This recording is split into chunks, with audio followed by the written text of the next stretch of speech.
সময়, জীবন, কাল।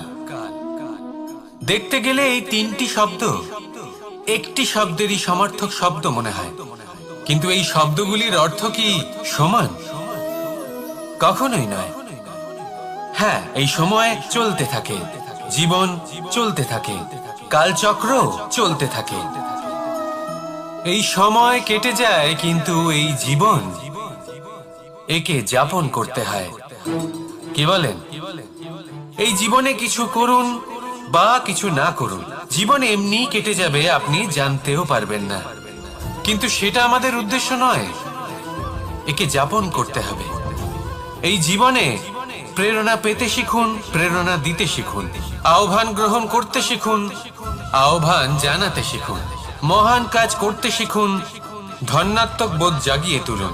জীবন অতিবাহিত করার অর্থ কি তা আপনি শিখে যাবেন।